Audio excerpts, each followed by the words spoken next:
After months, weeks and days of apprehension, permutations, power play and power tussle, all is now set for the presidential primary of the ruling All Progressives Congress, APC. Like their delegates, all the aspirants have now assembled on the country's capital, Abuja, where they will be slugging it out to see who eventually clinches the ticket to contest in the 2023 presidential election. With the events of the last few days, this convention may turn out to be a clash of the titans. Former Governor of Borno State, Kashim Shettima, joins us now to speak on the APC Presidential primary, the search for consensus and how possible that could be given, considering how far the aspirants have gone in their quest. He will also be speaking on his projection on how tomorrow's primary election will pan out. Thank you so much for joining us on Newsday. In the last 72 hours, Thank you so much. You're welcome. In the last 72 hours, you all have converged on Abuja, and we hear that another round of horse trading is going on. What more can you tell us? Well, horse trading is an essential part of every political process. But most importantly, we are one big family. At the end of the day, I believe a candidate that is acceptable to a broad spectrum of our party, and that we can sell to the Nigerian public will emerge as the presidential flag bearer of the APC. And it's my hope and prayer and belief that Asiwaju Bola Ahmed Tinubu will emerge as the presidential flag bearer of the APC. Okay, in line with what you just said, sir, it seems that there has been a lot of discussion in the last couple of months, let's even say years, about power structuring within the country, and especially most specifically with power shifting to the south. So with the current situation, where do you stand? I stand on the side of justice, equity, and fair play. If you have read the article by one Suleiman in Daily Trust of today, Nigeria's federalism rests on three powerful political conventions. One has to do. It is premised on the fact that power will rotate between the north and the southern part of this country. After having power in the north for 8 years, courtesy, decency, common sense, and justice demands that our southern compatriots should be given a shot at the power. That's my own opinion. And another conventional platform on which the Nigeria's federalism, the stability and unity of our nation rests, has to do with the way competing power blocks engage in the power sharing business and how they exercise those powers in practice. Look at what happened in Owo, for God's sake, the tragedy that befell our people in Owo, in Ondo State. If not for the fact that some of us from the northern part of Nigeria, Senator Gaya, Senator Mohammed Ali Ndume, my humble self, so many of us are solidly behind the southern candidates, the narrative could have been different. Already a social media platform had gone to the town that suspected Fulani herdsmen. They had already jumped to the conclusion were the ones that carried out that massacre of the innocent soul. So we have to work for the unity of this country. We have to work for the progress of this nation. What is important, as far as I am concerned, what we need in a leader of Nigeria in 2023 is a unifying leader who is not bound by any toxic regional solidarity, nor aligned with any tribal, ethnic, or religious bloc. Somebody who understands the dynamics, the workings of a modern economy, because, we have moved, as I have rightly said, from the agricultural age to the industrial age. Now we are in the post-industrial knowledge-driven age. We need someone with a mastery of modern economic practices. Someone who understands the Nigerian sociology, who will unite the nation. We don't care where the president hails from, but for now, the optics and justice demand that power should move to the south without prejudice to the candidates from the north. I made some jives I took some jives at Dick's at my brother, Senator Ahmed Lawan. Some people took offense. No. Our political terrain is populated by overly careful snails who do not want to turn the apple cart. We have to put some sparks. Otherwise, I hold Vice President Osibanjo and Senator Ahmed Lawan in the highest esteem. We belong to the same political family. I have no reason to pick quarrels with them. The Vice President, with all due respect, is my personal friend. And we have come a long way. He has built a school for the orphans of Boko Haram in Maiduguri. But when it comes to politics, everyone has to take informed political decision based on the ground realities. So we have to make progress. We are one political family. Be rest assured that by tomorrow, we are going to beat the other candidates silly by God's grace. And then we'll go around. I will go and do Dobale. All right. We have to unite. We are one. Let's see what the primaries throws our way tomorrow. But speaking about the primaries tomorrow, there is serious confusion from the side of the presidency. At some point, there were claims that the president had no interest in foisting a consensus candidate on the party, yet all his speeches are centered around consensus building.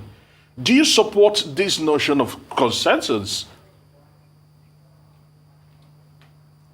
Well, the constitution of our party provides for consensus. We are not averse to a consensus arrangement. But it must be borne in mind that in a situation of consensus, all the candidates have to append their signature to the agreement. What will be one of the candidates say, even in the southwestern part of the nation, they are yet to come up with a unity list. So I wonder how that consensus arrangement will come out. But we have to give it to the president. We have to be gracious to him. He is the outgoing president. He cannot feign ignorance of what is going to happen. I anointed Professor Zulum to succeed me. Naturally, he will have an interest on who will succeed him. But most importantly, whoever that he is going to back is a member of our party. And contrary to all these speculations, the president is a very informed person. He's a Nigerian patriot, and he will take a decision that will further unite the country and move us to the next level. Africa is the last frontier to be conquered. The trajectory of global growth is facing Africa. And Nigeria, yes, Nigeria, 200 million black people will make or mar that transition. So give it to the president. He will make a wise decision. He will unite the party and will walk over the PDP by God's grace in 2023. Well, looking at this current administration, some people would score the government very low in certain areas, especially the issue of security. But you are one person who has battled insurgency in Borno State. So what sort of president do you think can end it? And what should be the next president's priorities concerning security in Nigeria? Security, addressing issues of insecurity is complex, composite, and interwoven. The approach has to be a very holistic approach, encompassing the security component, the social component, and the economic component. The economic component has to do with providing working opportunities, job opportunities for our teeming youth. Our population now is 200 million. By 2050, Nigeria is projected to be the third most populous nation on earth with a population of 440 million. This anticipated demographic bulge, we can either turn into demographic dividends or it will be the demographic disaster that will consume all of us. Hence, attention must be paid to providing opportunities to our teeming youth, because a hungry, angry young man is a dangerous animal, vulnerable to the antics of religious demagogues and ethnic champions. So a future Nigerian president has to address all these issues at a go. Addressing the security challenges, you have to reposition the Nigerian army. And to be fair to the president, we have witnessed a sea change in security fortunes in Borno especially in Borno and Yobe in the last 6 months. With the emergence of the new Chief of Army Staff, and mind you, the Chief of Defense Staff is an Ika man from Delta State. That goes to show that we are one big family. When the Chief of Army Staff was from Borno, our security initially improved, but it was died. So where the president hails from, or where a particular leader hails from, really doesn't count, but the competence, the ability to deliver results is what matters most. But for now, I believe that most of our candidates have those skills, but there is always the best amongst the best.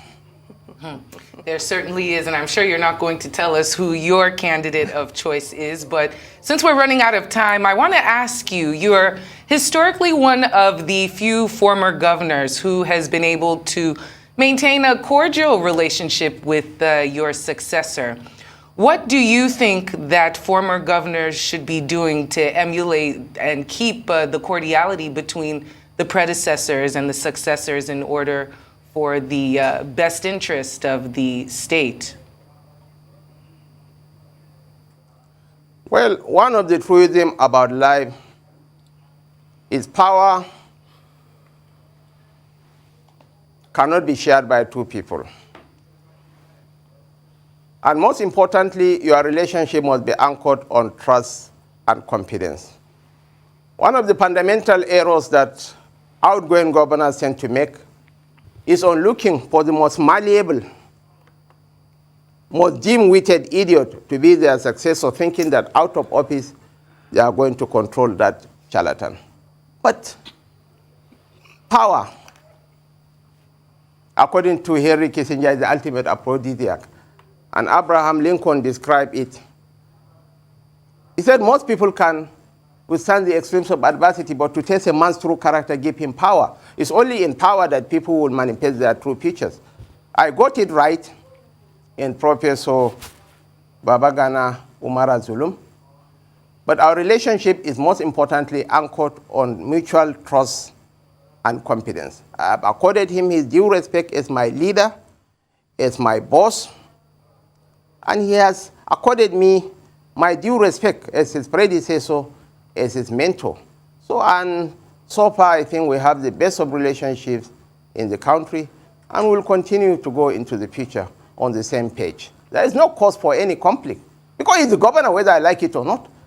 The constitution of the party says the governor is the leader of the party in the state. It's foolhardy for anyone to harbor the illusion that, yes, I am still in power. No, you are not in power. Give due regards to the man in power, and believe me, you are going to reach the promised land together.